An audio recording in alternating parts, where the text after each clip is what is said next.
सुबह 10 बजे तक सोने वाली और बार बार उठाने पर भी थोड़ी देर और सोने दो ना, कहने वाली शालिनी आज भोर को 6 बजे ही उठ गई थी।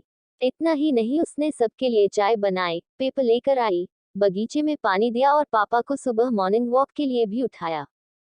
सुबह 10 बजे तक सोने वाली और बार बार उठाने पर भी थोड़ी देर और सोने दो ना, डॉट डॉट डॉट, कहने वाली शालिनी आज भोर को 6 बजे ही उठ गई थी।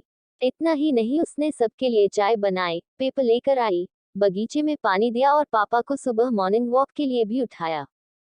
सभी लोग शालिनी को बड़े आश्चर्य से देख रहे थे। सभी का एक ही सवाल था, डॉट, शालिनी तुम ये क्या कर रही हो? शालिनी ने धीरे से जवाब दिया, 3 महीने हो गए हैं मेरी शादी तय हुए। वहां पर कौन होगा मेरे आगे पीछे घूमने वाला? वहां तो सब मुझे ही करना होगा। बस इसलिए आज से शुरू कर दिया। घर की बेटी को इतना समझदार होते हुए देख सबको खुशी हो रही थी और साथ साथ बुरा भी लग रहा था। बुरा लगने जैसी बात भी थी, क्योंकि अब वह हमेशा के लिए उनको छोड़कर उसके ससुराल जाने वाली थी। एक और महीना बीत गया और आखिरकार शालिनी की शादी हो गई। वह अपने ससुराल आ गई। सुबह समय पर जाग पाएगी या नहीं, इसी विचार में वह रात भर सो ही नहीं पाई। सुबह होते ही उसने नहाया और पूजा की और खाना बनाने की तैयारी करने लगी। वह सोचने लगी कि आज खाने में क्या बनाया जाए जो बड़े और बच्चे दोनों को पसंद आए। तभी पीछे से एक मीठी आवाज आई। शालिनी ने पीछे मुड़कर देखा तो उसकी सासू माँ थी। अरे बेटा, इतनी जल्दी क्यों उठ गई? शादी की भाग दौड़ में थक गई होगी, ऊपर से घर वालों की याद भी आती होगी और मैं जानती हूँ रात को ठीक से सो भी नहीं पाई होगी। ऐसे तो तुम्हारी तबीयत खराब हो जाएगी। शालिनी मन ही मन सोचने लगी, डॉट, मेरी सासू माँ तो बिल्कुल वैसी नहीं है जैसी मैं सोच रही थी। मैं तो डर के मारे कितने दिनों से सुबह जल्दी उठने का प्रयास कर रही थी। यहाँ तो परिस्थिति बिल्कुल अलग है। शालिनी ने कुछ काम खत्म ही किया था कि तभी सासू माँ ने आवाज दी, बेटा इधर आओ, देखो तो सही मैं क्या बना रही हूँ। मटर पनीर, पराठा और गाजर का हलवा, डॉट डॉट। अरे वाह, ये तो सभी मेरी फेवरेट डिश है। शालिनी बोली।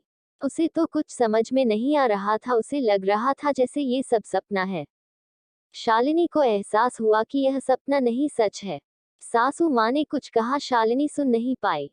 डॉट, वो थोड़ी डर गई। उसे डरा हुआ देखकर सासू माँ ने कहा, शालिनी जरा इधर तो आओ, यहाँ तो बैठो। मेरी बात ध्यान से सुनो और समझो, शादी मतलब लड़की की परीक्षा नहीं होती है। तुम्हारी शादी सिर्फ मेरे लड़के से नहीं हुई है।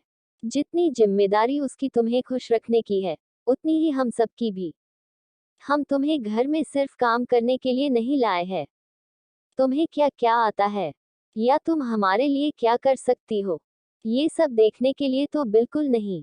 और हम तुम्हारी आज़ादी भी तुमसे नहीं छीनेंगे। अगर अपनी बात करूं तो मुझे सिर्फ एक अच्छी फ्रेंड चाहिए थी। मैं बिल्कुल नहीं मानती कि बहू को सुबह सुबह जल्दी उठकर पूजा पाठ करना चाहिए। और मैं ये भी नहीं मानती कि बहू को बहुत अच्छा खाना पकाना आना चाहिए। शादी का मतलब तुम्हारे सपनों का बलिदान बिल्कुल भी नहीं हो सकता। बल्कि मैं तो कहूंगी कि शादी का मतलब तुम्हारे सपनों को और ज्यादा ऊंची उड़ान देना होना चाहिए। हम सब हमेशा तुम्हारे साथ हैं, हर दिन, हर पल। शालिनी की शादी को अब 10 साल बीत चुके थे। इन 10 सालों के सफर में उसने जो अनमोल रिश्ते कमाए थे, उनमें से एक थी माँ। जी हाँ, वही सासू माँ जो अब उसकी माँ बन चुकी थी।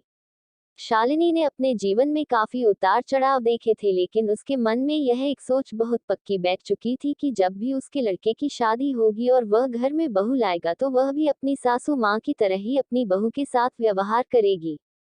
टीवी सीरियल्स में सास बहू को दिखाया जाता है, वही वास्तविकता है, ऐसा बिल्कुल नहीं है।